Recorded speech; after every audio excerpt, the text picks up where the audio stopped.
जी नमस्कार दोस्तों, आप सभी का आपके अपने परिवार आईडी एग्जाम में स्वागत है। तो कैसे हैं आप सभी के सभी। उम्मीद करते हैं कि आप सभी अच्छे होंगे और आपकी तैयारी भी अच्छी चल रही होगी। तो दोस्तों, आज की क्लास में हम रेलवे एनटीपीसी के मोस्ट 50 क्वेश्चनों को कवर करने वाले हैं, जिसमें आपके 20 क्वेश्चंस शुरुआती के स्टैटिक जीके के, फिर 20 क्वेश्चंस आपके साइंस के और लास्ट के 10 क्वेश्चंस आपके करंट अफेयर के होंगे। और टोटल आपके जो है 50 क्वेश्चंस को आज हम कवर करने वाले हैं। और चैनल पे नए हैं तो चैनल को सब्सक्राइब कर बेल आइकन को दबा दीजिए। और आप इस क्लास से अपनी तैयारी को जो है भांप सकते हैं कि आपकी तैयारी कितनी अच्छी है।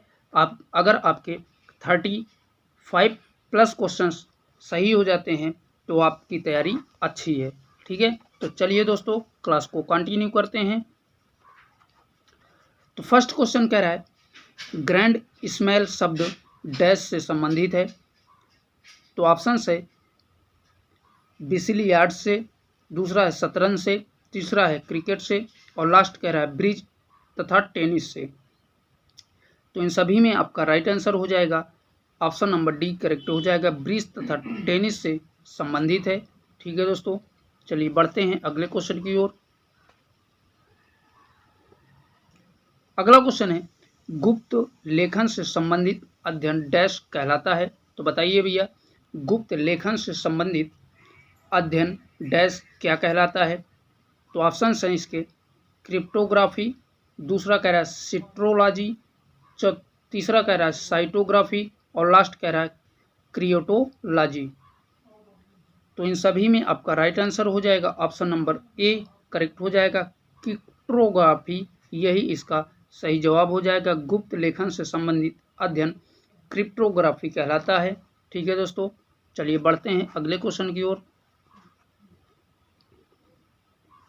नेक्स्ट क्वेश्चन है सिटी ऑफ गोल्डन गेट स्थित है। तो बताइए भैया, सिटी ऑफ गोल्डन गेट कहाँ पर स्थित है। ऑप्शन है हवान में, दूसरा है सैन फ्रांसिस्को में, तीसरा है लंदन में और लास्ट कह रहा है पेरिस में। तो इन सभी में आपका राइट आंसर हो जाएगा ऑप्शन नंबर बी करेक्ट हो जाएगा। सैन फ्रांसिस्को में जो है सिटी ऑफ गोल्डन गेट स्थित है। और साथ ही बता दें, इस सैन फ्रांसिस्को को जो है फिल्म उद्योग के लिए जो है भी जाना जाता है। कभी कभी एग्जाम में पूछ लेता है कि सैन फ्रांसिस्को किसके लिए प्रसिद्ध है। तो यह जो है फिल्म उद्योग के लिए भी प्रसिद्ध है। ठीक है, आइए बढ़ते हैं अगले क्वेश्चन की ओर।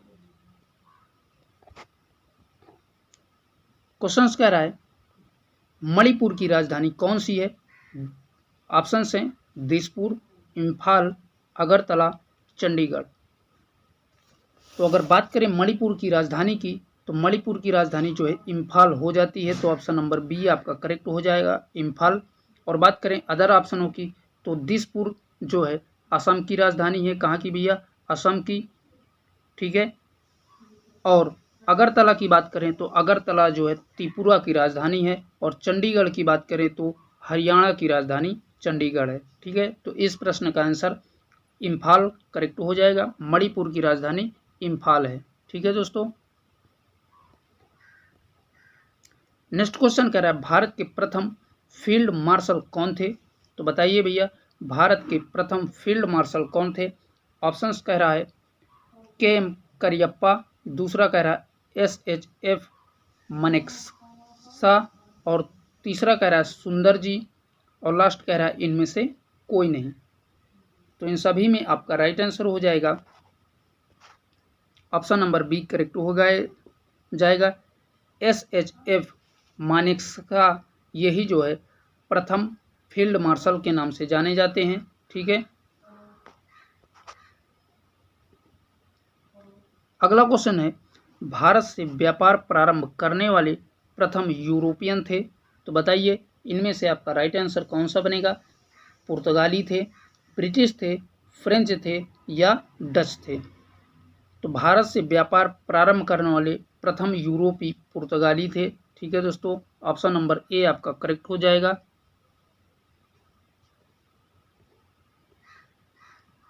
क्वेश्चन कर रहा है कौन सा शहर भारत का सिलिकॉन वैली कहलाता है। हैदराबाद, बेंगलुरु, मुंबई, चेन्नई। तो इन सभी में आपका राइट आंसर बनेगा ऑप्शन नंबर बी करेक्ट हो जाएगा। इंपॉर्टेंट क्वेश्चन है दोस्तों।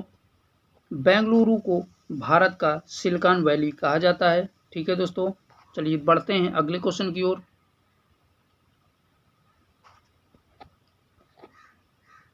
नेक्स्ट क्वेश्चन कह रहा है, संघ सरकार द्वारा प्राप्त सभी स्वराज्य ऋण वसूली डैश में रखा जाता है।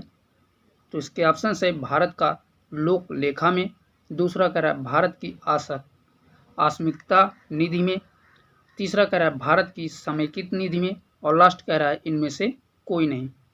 तो इन सभी में दोस्तों आपका राइट आंसर हो जाएगा भारत की समेकित निधि में जो है सभी राजस्व ऋण वसूली को रखा जाता है। ठीक है, तो ऑप्शन नंबर सी आपका राइट हो जाएगा। चलिए देखते हैं अगले क्वेश्चन की ओर। और साथ ही बता दें दोस्तों, इसी समेकित निधि में जो है भारत के राष्ट्रपति जो है सर्वोच्च न्यायालय और उच्च न्यायालय के न्यायाधीशों के वेतन भत्ते को जो है इसी से जो है देते हैं। ठीक है दोस्तों, याद रखिएगा। चलिए बढ़ते हैं अगले क्वेश्चन की ओर।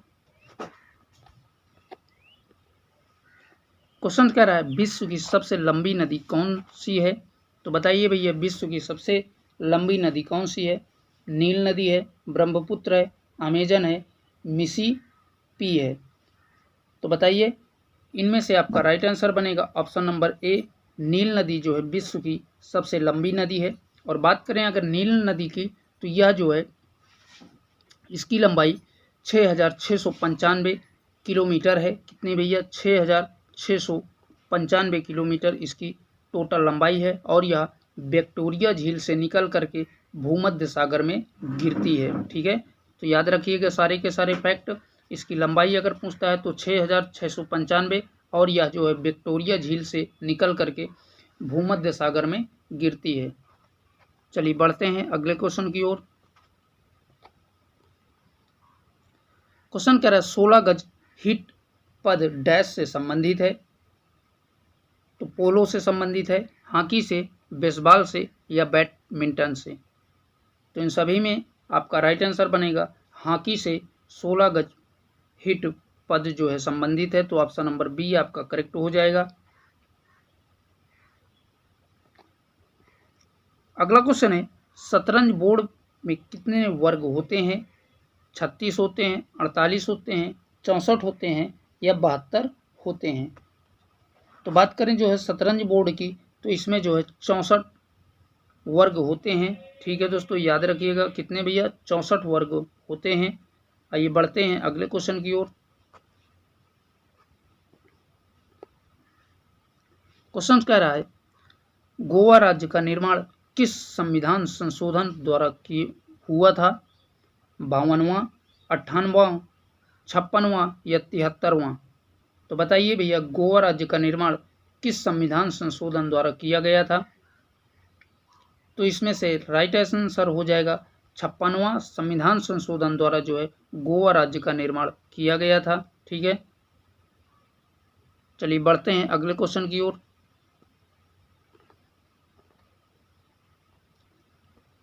क्वेश्चन है आर्थिक प्रतिवर्ष सर्वे किसके द्वारा प्रकाशित किया जाता है। वित्त मंत्रालय द्वारा, CMO के द्वारा, भारतीय रिजर्व बैंक द्वारा, भारतीय वाणिज्य बैंक द्वारा। तो बताइए भैया राइट आंसर कौन सा बनेगा। तो इनमें से आपका राइट आंसर हो जाएगा वित्त मंत्रालय द्वारा जो है प्रतिवर्ष सर्वे किया जाता है आर्थिक प्रतिवर्ष का। ठीक है, तो इसका राइट आंसर हो जाएगा वित्त मंत्रालय। चलिए देखते हैं अगले क्वेश्चन को। अगला क्वेश्चन है राष्ट्रीय सुरक्षा अकादमी कहाँ स्थित है। तो आपको बताना है कि राष्ट्रीय सुरक्षा अकादमी कहाँ पर स्थित है। बेंगलुरु में, कोयम्बटूर में, खड़गवासला में, या देहरादून में। तो इन सभी में आपका राइट आंसर हो जाएगा ऑप्शन नंबर सी करेक्ट हो जाएगा। खड़गवासला में जो है राष्ट्रीय सुरक्षा अकादमी अर्थात NDA स्थित है। ठीक है, तो ऑप्शन नंबर सी आपका करेक्ट हो जाएगा। चलिए बढ़ते हैं अगले क्वेश्चन की ओर।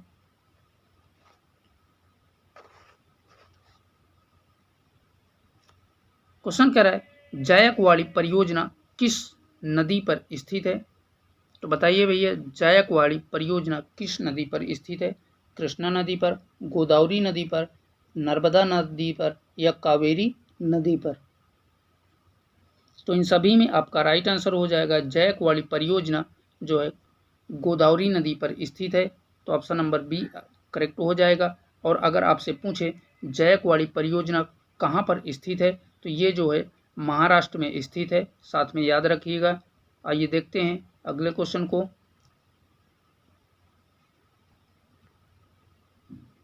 क्वेश्चन कह रहा है मौलिक अधिकार को प्रवृत्त करने के लिए कौन सी रिट जारी की जाती है?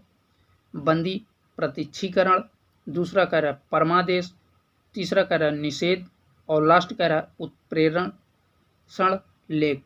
तो बताइए भैया, इनमें से आपका सभी में राइट आंसर कौन सा बनेगा? तो इन सभी में आपका राइट आंसर हो जाएगा मौलिक अधिकार को प्रवृत्त करने के लिए रिट बंदी प्रत्यक्षीकरण रिट जारी करते हैं। ठीक है, तो ऑप्शन नंबर ए आपका करेक्ट हो जाएगा। चलिए देखते हैं नेक्स्ट क्वेश्चन को।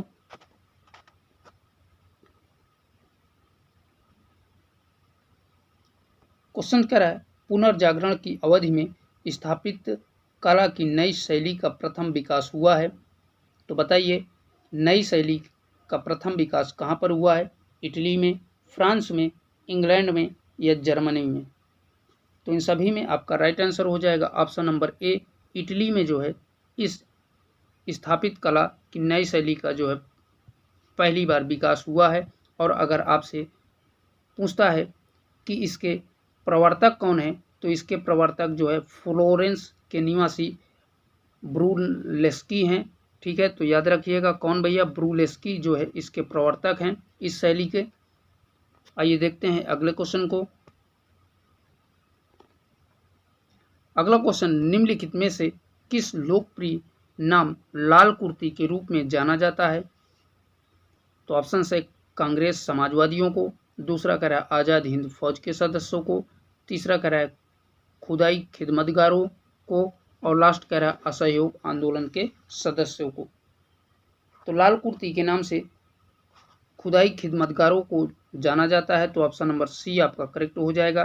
ठीक है दोस्तों, और अगर आपसे पूछता है कि खुदाई खिदमतगार की स्थापना किसने की है, तो इसकी स्थापना खान अब्दुल गफ्फार खान ने जो है 1929 में किया था। ठीक है, तो ये भी याद रखिएगा, कभी कभी पूछ लेता है कि खुदाई खिदमतगार की स्थापना किसने किया है, तो खान अब्दुल गफ्फार खां के द्वारा इसका जो है निर्माण किया गया था 1929 में। आइए देखते हैं अगले क्वेश्चन को। क्वेश्चन कह रहा है बिशप डेसमंड टूटू कहाँ के निवासी हैं? दक्षिण अफ्रीका के, क्यूबा के, तंजानिया के या जम्बिया के?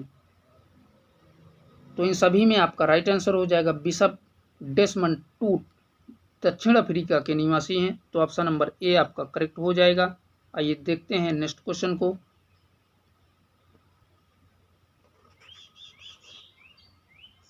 क्वेश्चन कह रहा है प्रथम विद्युत रेलवे खोली गई थी। तो बताइए भैया प्रथम विद्युत रेलवे कहाँ पर खोली गई थी? तो पहला कह रहा है 1853 में, दूसरा कह रहा है 1885 में, तीसरा कह रहा है 1905 में और लास्ट कह रहा है 1925 में। तो अगर बात करें जो है प्रथम विद्युत रेलवे की, तो ये जो है 1925 ईस्वी में खोली गई थी। ठीक है, तो ऑप्शन नंबर डी आपका करेक्ट हो जाएगा 1925।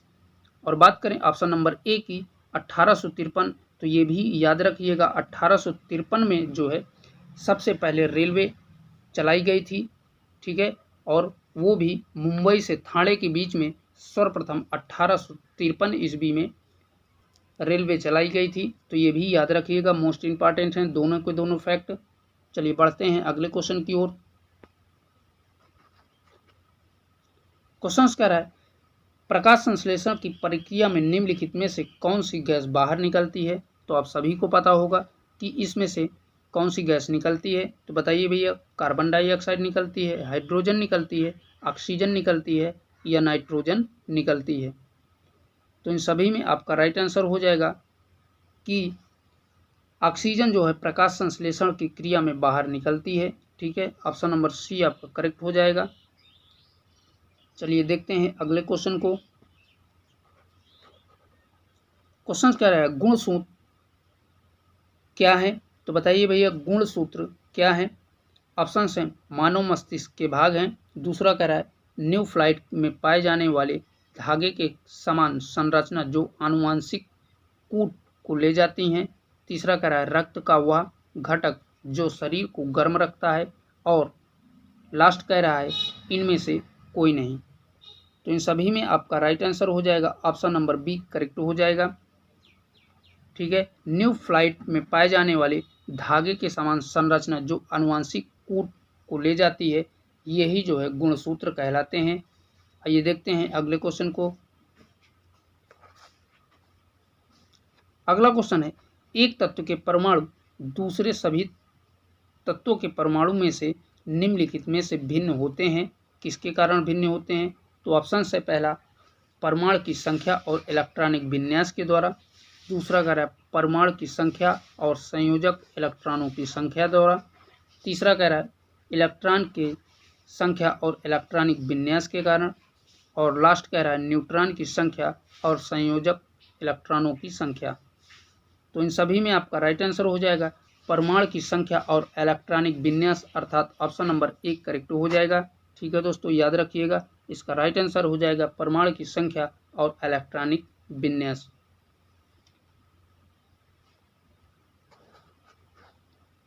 नेक्स्ट क्वेश्चन है हाइग्रोमीटर किसे मापने के लिए प्रयोग किया जाता है।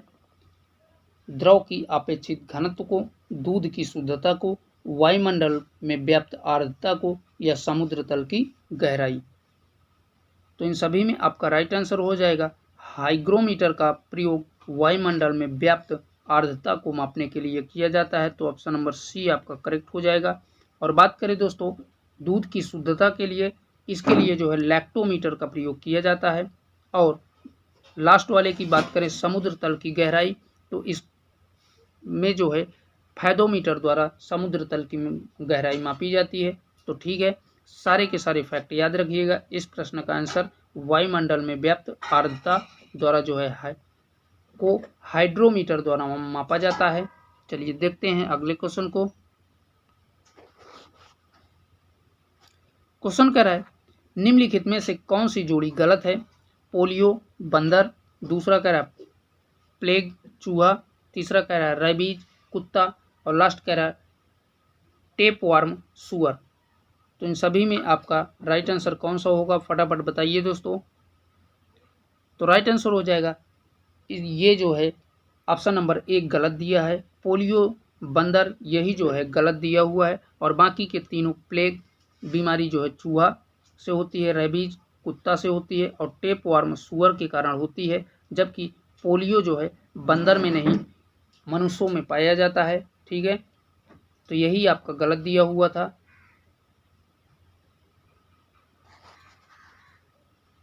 अगला कह रहा है आंखों को स्वस्थ रखने के लिए कौन सा विटामिन आवश्यक है।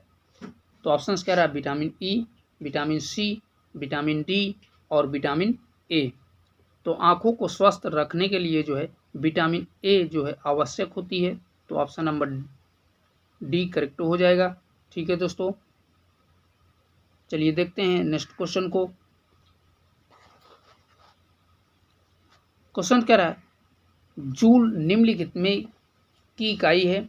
तो बताइए जूल किसकी इकाई है। मोस्ट इंपॉर्टेंट क्वेश्चन है। ऊर्जा की, बल की, दाब की, तापमान की। तो अगर बात करें जूल की, तो जूल जो है ऊर्जा की इकाई है। तो ऑप्शन नंबर ए आपका करेक्ट हो जाएगा, ऊर्जा। क्वेश्चन कह रहा है कीट निम्नलिखित में से संबंधित हैं। तो बताइए भैया कीट जो है किस संघ में आते हैं। पोरीफेरा संघ में, सीनल टेट्रा संघ में, एनीलिडम में, या आर्थ्रोपोडा में। तो इन सभी में आपका राइट आंसर हो जाएगा आर्थ्रोपोडा में जो है कीट पक्षी आते हैं। तो ऑप्शन नंबर डी आपका करेक्ट हो जाएगा। इंपॉर्टेंट क्वेश्चन है दोस्तों, कई एग्जामों में पूछा हुआ ये क्वेश्चन है। चलिए बढ़ते हैं अगले क्वेश्चन की ओर। क्वेश्चन कह रहा है टिबिया नामक हड्डी कहाँ पाई जाती है। खोपड़ी में, टांग में, भुजा में, या मुंह में।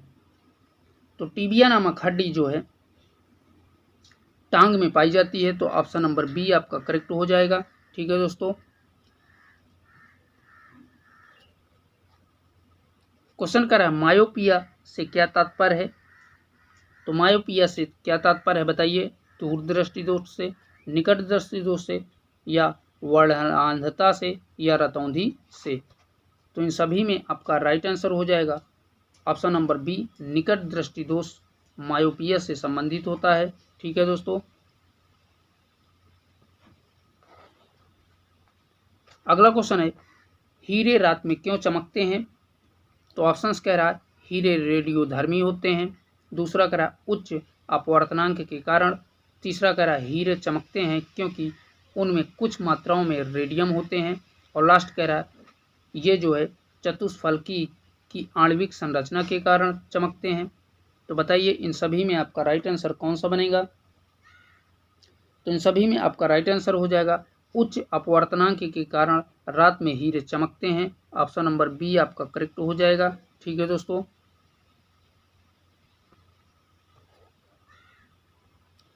क्वेश्चन कह रहा है प्रकाश संश्लेषण में पर्णहरिम की भूमिका है।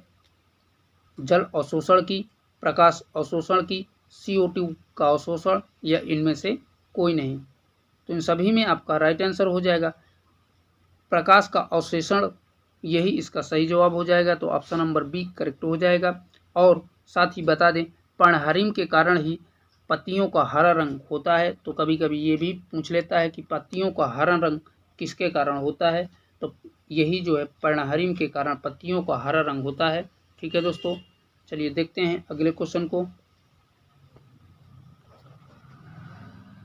अगला क्वेश्चन है नाभिकीय रिएक्टर के विनिर्माण में निम्नलिखित में से कौन सा तत्व अनिवार्य है।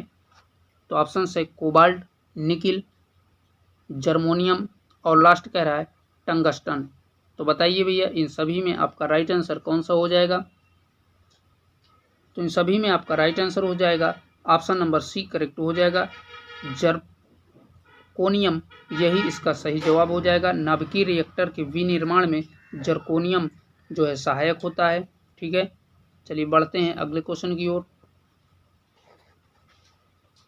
अगला क्वेश्चन है ठंडे देशों में रिएक्टरों में पानी के साथ एथिलीन ग्लाइकोन मिलाया जाता है, यह सहायता करता है। तो ऑप्शंस कह रहा है श्यानता कम करने में, पानी को एक अच्छा बुलिकिएट बनाने में, तीसरा कह रहा है हिमांक को नीचा करने में, और लास्ट कह रहा है क्वथनांक को नीचा करने में। तो इन सभी में आपका राइट आंसर बनेगा ऑप्शन नंबर सी करेक्ट हो जाएगा। हिमांक को और नीचा करने में जो है इसका उपयोग किया जाता है। चलिए देखते हैं अगले क्वेश्चन को। क्वेश्चन कह रहा है निम्नलिखित में से कौन चुंबक से व्यवचित होता है। तो रेडियो तरंगे, एक्स किरणें, बीटा किरणें, या यूवी किरणें। तो इन सभी में आपका राइट आंसर बनेगा रेडियो तरंगे जो है यही चुंबक से व्यवचित होती हैं, अर्थात दूर भगती हैं। ठीक है। तो ऑप्शन नंबर ए आपका करेक्ट हो जाएगा। ये देखते हैं नेक्स्ट क्वेश्चन को। अगला क्वेश्चन है सूर्य की विकृत ऊर्जा से होता है। तो बताइए भैया सूर्य की विकृत ऊर्जा से क्या होता है। नाभिकीय विखंडन होता है, नाभिकीय संलयन होता है, दहन होता है, या इनमें से कोई नहीं। तो इन सभी में आपका राइट आंसर बनेगा ऑप्शन नंबर बी करेक्ट हो जाएगा। नाभिकीय संलयन जो है सूर्य की विकृत ऊर्जा के कारण होता है। तो ऑप्शन नंबर बी आपका राइट हो जाएगा। ठीक है दोस्तों, नाभिकीय संलयन। अगला क्वेश्चन है रासायनिक अभिक्रिया में उत्प्रेरक की भूमिका बदलना। तो किसके कारण उत्प्रेरक की भूमिका जो है बदलती है।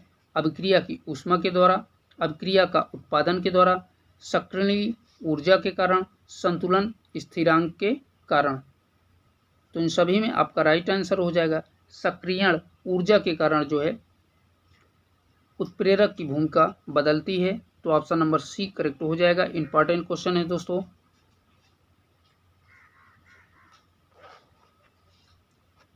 अगला क्वेश्चन है नाभिकीय रिएक्टर में ऊर्जा उत्पन्न होती है।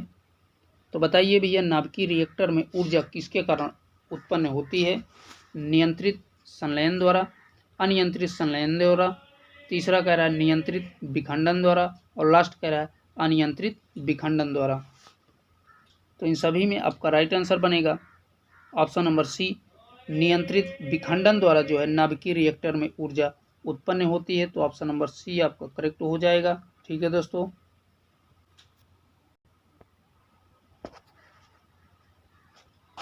क्वेश्चन कह रहा है रक्त का पीएच मान होता है। तो बताइए भैया, रक्त का पीएच मान कितना होता है? 6 से कम होता है, 7 से अधिक तथा 8 से कम होता है। अगला कह रहा है 2 से ज़्यादा लेकिन 3 से कम होता है, और लास्ट कह रहा है 1 से कम तथा 0 से अधिक होता है। तो बताइए भैया, इन सभी में आपका राइट आंसर कौन सा बनेगा? तो इन सभी में आपका राइट आंसर बनेगा ऑप्शन नंबर बी, 7 से अधिक तथा 8 से कम होता है रक्त का पीएच मान।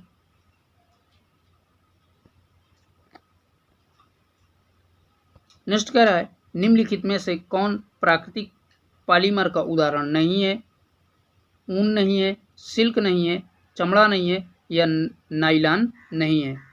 तो इन सभी में आपका राइट आंसर हो जाएगा प्राकृतिक पॉलिएस्टर का उदाहरण केवल नायलॉन नहीं है दिए गए ऑप्शनों में, और सभी के सभी ऊन, सिल्क, रेशम अर्थात चमड़ा, ये सभी के सभी जो है क्या है, प्राकृतिक पॉलिएस्टर के उदाहरण है, जबकि नायलॉन ये प्राकृतिक पॉलीमर का उदाहरण नहीं है। ठीक है दोस्तों, आइए बढ़ते हैं अगले क्वेश्चन की ओर।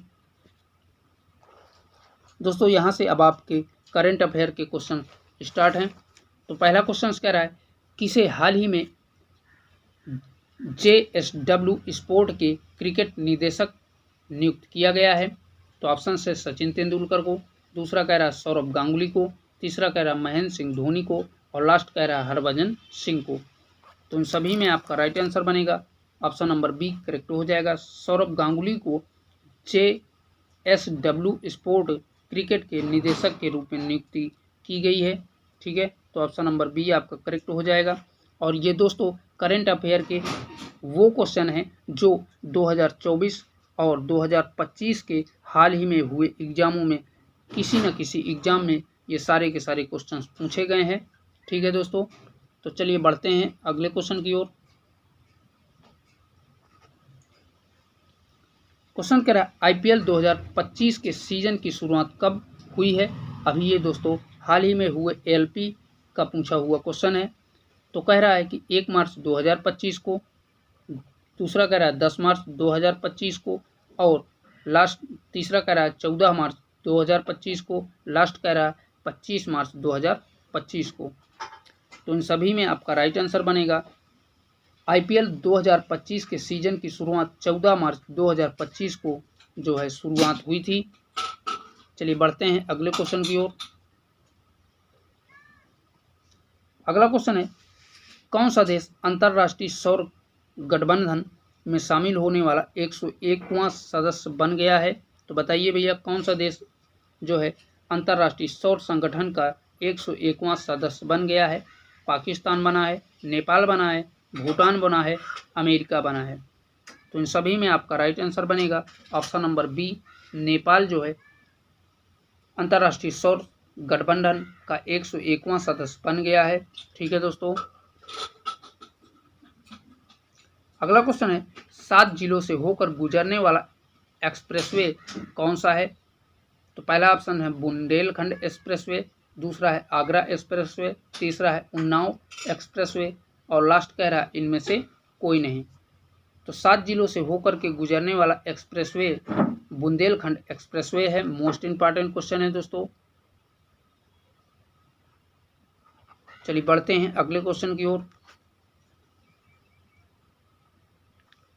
क्वेश्चन कह रहा है अंडर 23 एशियाई कुश्ती चैंपियन 2024 में भारत ने कुल कितने पदक जीते हैं? 7, 8, 9, 10। तो बताइए भैया, अंडर 23 एशियाई कुश्ती चैंपियन 2024 में भारत ने कुल कितने पदक जीते हैं? तो इन सभी में आपका राइट आंसर हो जाएगा ऑप्शन नंबर बी, 8 पदक जो है भारत के द्वारा जीते गए हैं। ठीक है, तो याद रखिएगा ऑप्शन नंबर बी आपका करेक्ट हो जाएगा। चलिए बढ़ते हैं अगले क्वेश्चन की ओर। क्वेश्चन कह रहा है विश्व जनसंख्या दिवस प्रतिवर्ष मनाया जाता है, तो 9 जुलाई को, 10 जुलाई को, 11 जुलाई को, 12 जुलाई को। तो इन सभी में आपका राइट आंसर हो जाएगा 11 जुलाई को प्रतिवर्ष जनसंख्या दिवस मनाया जाता है। मोस्ट इंपॉर्टेंट क्वेश्चन है, ये कई एग्जामों में पूछा हुआ क्वेश्चन है दोस्तों। क्वेश्चन कह रहा है सौरमंडल के ग्रह को लाल ग्रह कहा जाता है, किसको कहा जाता है? बुध को कहा जाता है, शुक्र को कहा जाता है, बृहस्पति को कहा जाता है या मंगल को कहा जाता है? तो इन सभी में आपका राइट आंसर बनेगा मंगल ग्रह को जो है लाल ग्रह के नाम से जाना जाता है। तो ऑप्शन नंबर डी आपका करेक्ट हो जाएगा। अगला क्वेश्चन है पीएम मोदी ने 21 अगस्त 2024 को कितनी नई वंदे भारत ट्रेनों को हरी झंडी दिखा करके रवाना किया है?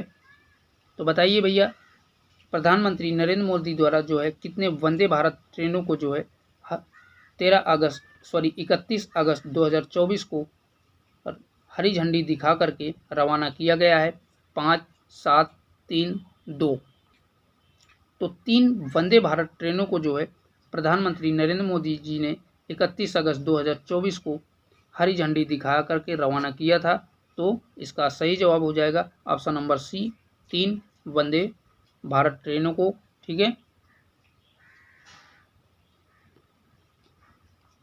नेक्स्ट कह रहा है भारत में एमवी गंगा विशाल नामक विश्व के सबसे लंबे रिवर क्रूज का शुभारंभ कहाँ पर किया गया है? अहमदाबाद में, गुरुग्राम में, चंडीगढ़ में या वाराणसी में? तो इन सभी में आपका राइट आंसर बनेगा वाराणसी में इसका जो है शुभारंभ किया गया है। ठीक है दोस्तों, तो याद रखिएगा। चलिए बढ़ते हैं अगले क्वेश्चन की ओर। क्वेश्चन कह रहा है देश की पहली वाटर मेट्रो संचालन शुरू किया गया है गोरखपुर में, कोच्चि में, अहमदाबाद में, चेन्नई में? तो बताइए भैया, देश की पहली वाटर मेट्रो संचालन कहाँ पर किया गया है? तो इन सभी में आपका राइट आंसर बनेगा कोच्चि में जो है किया गया है। तो ऑप्शन नंबर बी आपका करेक्ट हो जाएगा।